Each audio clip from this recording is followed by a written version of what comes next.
নমস্কার বন্ধুরা, রিঙ্কি মণি life style চ্যানেলে তোমাদের সবাইকে স্বাগতম। আজকে আমি রান্না করব আর মাছের সিম্পল ঝোল।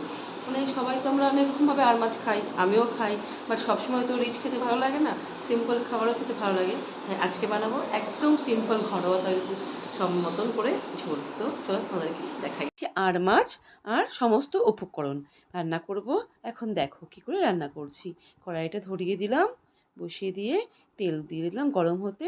আর মাছ না খুব গায়ে ছেটে, ওর জন্য না আমি এক পিস এক পিস করে ভাজবো। আমার না খুব ভয় লাগে যে ঢেকে ঢেকে ভাজছি। তোমাদেরও কি ভয় লাগে আর মাছ ভাজতে? এই যে আমি লাইট করে ভেজে নেব। এই যে প্রায় ভাজা হয়ে গেছে, তো এপাট ওপাট নামিয়ে নেব। এমন করে আমি প্রত্যেকটা মাছকে ভেজে নেব ঢেকে ঢেকে। তারপর আমরা এই যে যে তেলটা ছিল ওর মধ্যে ডালের বড়িগুলোকে একটু লাল লাল করে ভেজে নিলাম। আজকে ডালের বড়ি আর আলু দিয়েই ঝোল করছি, তার জন্য ডালের বড়িটা ভেজে নিলাম। ব্যাস, ডালের বড়িটা ভাজা হয়ে গেছে, নামিয়ে নিলাম। এবার কড়াইতে দিয়ে দিব আর একটু তেল, কারণ কি এখন আমরা ঝোলটা রান্না করব। ব্যাস, এবার আমরা সম্বারে দিয়ে দিচ্ছি শুকনো লঙ্কা আর সাদা জিরে। সম্বারটা এখন গরম হয়ে গেলে আমরা দিয়ে দিব আলুগুলো। আলু খেতে আমরা খুব ভালোবাসি, আমাদের ফ্যামিলিতে আলু খুব ভালোবাসে। অনেকেই বলবে আলু খেলে মোটা হয়, আলু খেলে সুগার হয়, বাট কী করবো, আলু খেতে আমরা এতটাই ভালোবাসি যে মাছের ঝোল, মাংসের ঝোল সব কিছুতে আলু দেই। আলু ছাড়া আমাদের চলেই না। এই যে আলুটাকে এখন আমরা বেশ লাল লাল করে ভেজে নেব। একটু গ্যাসের ফ্লেমটাকে কমিয়ে নেব, যাতে আলুগুলো ভেতর থেকে ভালো করে সেদ্ধ হয়ে যায়। বাস 5 মিনিটের মতন ভালো করে নেড়েচেড়ে আলুগুলোকে একটু লাল লাল করে ফ্রাই করে নেব।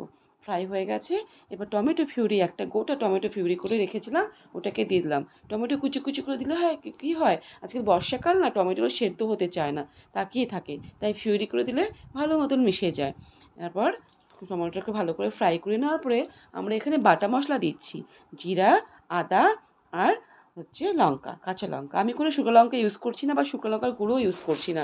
আর দিয়ে দিচ্ছি ধনিয়া গুঁড়ো অল্প করে, দিয়ে দিয়ে দিচ্ছি হলুদ আর স্বাদ মতো লবণ। যে পরিমাণে লবণ খায় ততটাই লবণ দিয়ে দিচ্ছি, দিয়ে ভালো করে সুন্দর করে কষিয়ে নেব। আবার গ্যাসের ফ্লেমটাকে কমিয়ে দিয়ে ভালো করে ধীরে সুস্থে নেড়ে যতক্ষণ না মশলা থেকে তেল বেরিয়ে আসে ততক্ষণ অবধি নাড়তে হবে। দেখেছো তো কালার আসছে। আমি কিন্তু কোনো রকম কালার এর মধ্যে ইউজ করিনি, মানে লঙ্কার গুঁড়ো। কারণ কি প্রত্যেকদিন তো লঙ্কার গুঁড়ো ভালো লাগে না, আমরা বেশিরভাগ সময় কাঁচা লঙ্কা দিয়ে রান্না করি। কাঁচা লঙ্কা দিয়ে রান্না করলে না ভালো থাকে শরীরটা, রেগুলার রিচ রিচ খাওয়ার খেতে ভালো লাগে না। এই দেখো কথা বলতে বলতে আমার আলুটা ভাজা হয়ে গেছে, এবার দিয়ে দিব জল। বেশি পাতলাও না বেশি ঘনও না, মিডিয়াম মতন আজকে আমি রান্না করছি। রেগুলার কি আর রিচ খেতে ভালো লাগে, পাতলার ঝোলও গরম গরম ভালো লাগে। এই দেখো জল দিয়ে দিয়েছি, এবার জলটা ফুটবে, ফুটে আসার পর দেখো এই যে ফুটে গেছে। এবার আলুগুলো দেখবো না সেদ্ধ হয়ে যায়, আলুগুলো আমার সেদ্ধ হয়ে গেছে। দিয়ে দেবো এবার এক এক করে ডালের বড়িটা ছেড়ে দেবো। তারপর এক এক করে আমরা মাছগুলো সব আস্তে আস্তে করে ছেড়ে দেবো। মাছ তো খুব নরম হয়, তাই আস্তে আস্তে ছাড়তে হবে, নাহলে তো মাছগুলো ভেঙে যাবে। তাই আস্তে আস্তে দিয়ে দেখেছো সুন্দর করে আস্তে আস্তে সাজিয়ে দেবো ঝোলের মধ্যে মাছগুলো। সাজিয়ে দিচ্ছি, সাজিয়ে দেওয়ার পর আমরা ভালো করে নেড়ে দেবো, যাতে প্রত্যেকটা মাছ ঝোলের ভিতরে ঢুকে যায়। এবার মাছগুলোকে আমরা নেড়ে চেড়ে দিয়ে আমরা 5 থেকে 7 মিনিট ভালো করে ঝোলটাকে ফুটিয়ে নেব।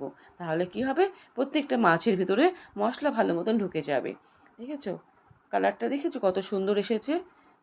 কাঁচা লঙ্কা দিয়েও কিন্তু ভালো কালার আসে, ওই যে আমি টমেটোটা ইউজ করেছিলাম তার জন্য এত সুন্দর কালার আসছে। আর খেতেও খুব সুন্দর লাগে টমেটোটা এরকম করে দিলে পরে। দেখেছো এবার হয়ে গেছে। নামানোর আগে আমরা ধনিয়া পাতা দেবো, আজকে গরম মশলা, আজকে শুধু ধনিয়া পাতা দেবো আর একটু কাঁচা লঙ্কা গোটা দেবো। ব্যাস হয়ে গেল আমার আর মাছের ঝোল রেডি।